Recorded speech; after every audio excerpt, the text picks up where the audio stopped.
Chhatrapati series के पिछले episode में हमने देखा क्या उत्तर, क्या दक्षिण, क्या पूर्व, क्या पश्चिम मराठे हर दिशा में भगवा परचम लहरा रहे थे। यहाँ तक कि भाद्रपत्र का महीना यानी कि अगस्त के महीने में भी शिवाजी महाराज के मराठे अपना शौर्य दिखा रहे थे। जिस महीने में भयंकर बारिश होती है उस महीने में ऐसा शौर्य दिखाना आसान बात नहीं थी। सितंबर का महीना शिवाजी महाराज ने कल्याण का किला जीता।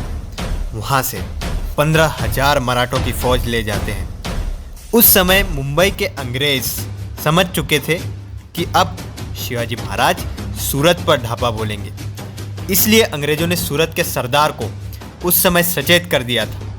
लेकिन यहाँ पर एक सोचने वाली बात यह थी कि यह पहली बार नहीं था, इससे पहले भी शिवाजी महाराज ने सूरत पर ढाबा बोला था, जिसके ऊपर भी हमने डिटेल में छत्रपति सीरीज में एक वीडियो बनाया है, आप उसे जाकर देख सकते हैं। तो जैसा कि मैंने आपको अभी बताया कि यह पहली बार नहीं था कि सूरत पर हमला हुआ हो। पहली सूरत लूट के बाद से 6 सालों तक कई बार सूरत पर मराठों का हमला होने की अफवाह कई बार फैल चुकी थी, जिसकी वजह से इन लोगों ने अंग्रेजों पर बिल्कुल भी विश्वास नहीं किया और इनको थोड़ा सा भी सीरियसली नहीं लिया, और यही इनकी सबसे बड़ी गलती होने वाली थी।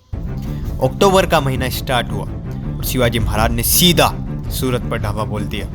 लेकिन सूरत को प्रोटेक्ट करने के लिए औरंगजेब ने तटबंदी कर रखी थी। लेकिन औरंगजेब को कौन समझाए कि तटबंदी माटी से नहीं छाती से होती है। 15,000 की फौज लेकर शिवाजी महाराज ने सूरत पर ढाबा बोला। हुआ जय घोष।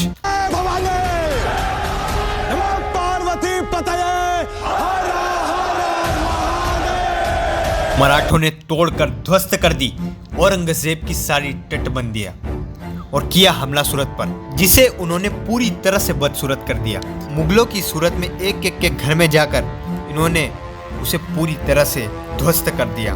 पूरी तरह से वहां का धन्य धान पैसा लेकर मराठे आगे की तरफ बढ़े। वहीं पर एक सराय खाना आता था, जिसका मतलब होता है होटल।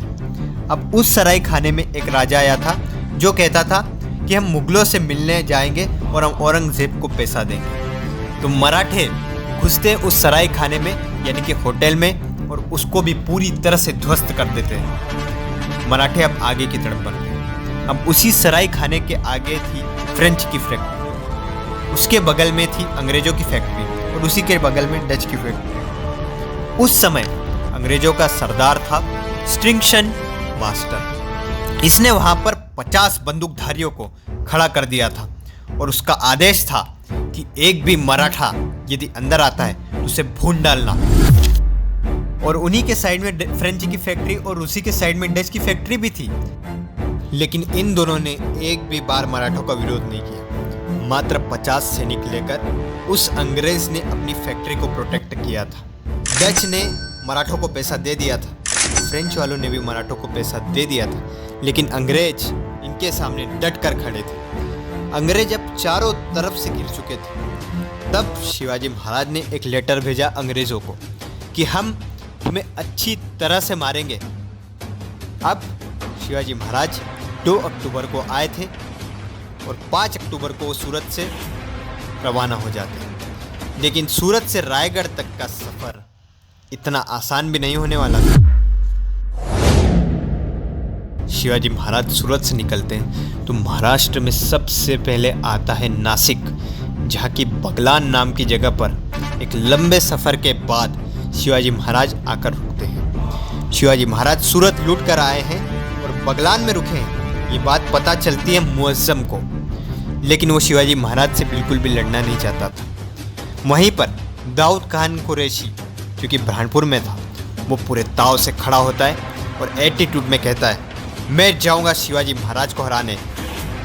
अब जैसे ही शिवाजी महाराज को यह बात पता चलती है वह तुरंत ही अपना रास्ता चेंज कर लेते हैं। शिवाजी महाराज जाने वाले थे शिरडी, लेकिन वो अब रास्ता चेंज करते हैं और शिवाजी महाराज जाते हैं डिंडोरी के रास्ते की तरफ। अब ये खबर मुगलों को लग जाती है कि शिवाजी महाराज डिंडोरी के रास्ते से जा रहे हैं, लेकिन ये बात उन्हें पता चलती है 3 बजे रात को। तब तक चंद्र भी ढल चुका था, इसलिए मुगल उस समय सुबह होने का इंतज़ार करते हैं। सूर्यदेव उदय होते हैं, मुगल जाते हैं शिवाजी महाराज पर ढाबा बोलने। जब मुगल वहाँ पर पहुँचते तो वहाँ का नज़ारा देखने लायक होता है। सामने का नज़ारा ही कुछ ऐसा था। उन्होंने देखा 10,000 मराठों की फौज वहाँ पर पहले से ही खड़ी थी, और तो और छत्रपति शिवाजी महाराज अपने दोनों हाथों में दंड पट्टे लेकर खड़े थे। क्या नज़ारा था, महाकाल लग रहे थे, राजे साक्षात महाकाल। शिवाजी महाराज के दोनों हाथों में दंड पट्टे और 10,000 मराठों की फौज और 5,000 की फौज को पूरी लूट लेकर वो पहले ही रवाना कर देते हैं। ये होती थी शिवाजी महाराज की स्ट्रेटेजी। अब युद्ध छिड़ने वाला था। वहाँ पर दाऊद खान कुरैशी के अलावा इखलास खान था। उसने जैसे ये देखा वो सीधा घोड़ा लेकर कूद पड़ा। शुरू हुआ युद्ध। मराठों ने किया जयघोष, हर हर महादेव। इखलास खान निकला घोड़ा लेकर, लेकिन मुगलों के पास हाथी हुआ करते थे। ये उनका एक एडवांटेज था, और मराठों की सेना में एक भी हाथी नहीं होता था, क्योंकि हाथी के साथ अब गनिमी कावा यानी कि गोरिल्ला वॉरफेयर नहीं कर सकते हैं। तो अब युद्ध शुरू होता है। सारे मुगल हाथी पर सवार, वो ऊपर से मराठों पर बाण मार रहे थे। उनके तीर मराठों के सीने को छलनी कर रहे थे। किसी को कुछ भी समझ नहीं आ रहा था, करे तो करे क्या करे। तब शिवाजी महाराज की एक तरकीब काम आती। शिवाजी महाराज ने ऐसी ही स्थिति से निपटने के लिए भाले बनाए थे, और वो भाले नॉर्मल भाले नहीं थे।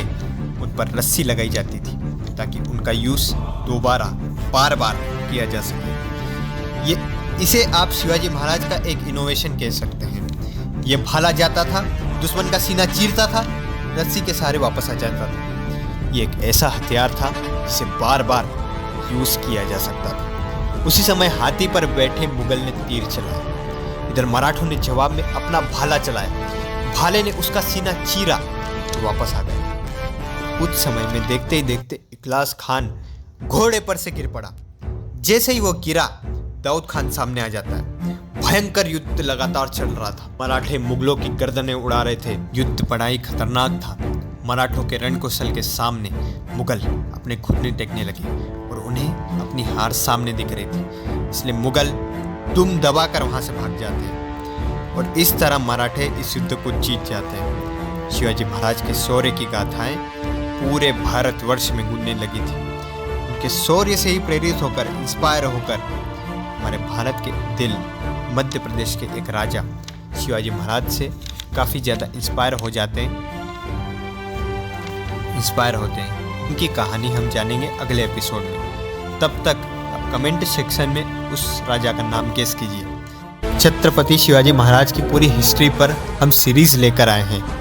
यदि आप भी शिवाजी महाराज के इतिहास को गहराई से जानना चाहते हैं तो आई बटन पर क्लिक करें और चैनल को सब्सक्राइब अवश्य करें। साथ ही साथ अन्य ज्योतिर्लिंग पर हमने डिटेल में वीडियोस बनाए हैं, जिन्हें आप देखकर अपने आध्यात्मिक ज्ञान को बढ़ा सकते हैं। तब तक के लिए जय शिवराय, जय श्री राम।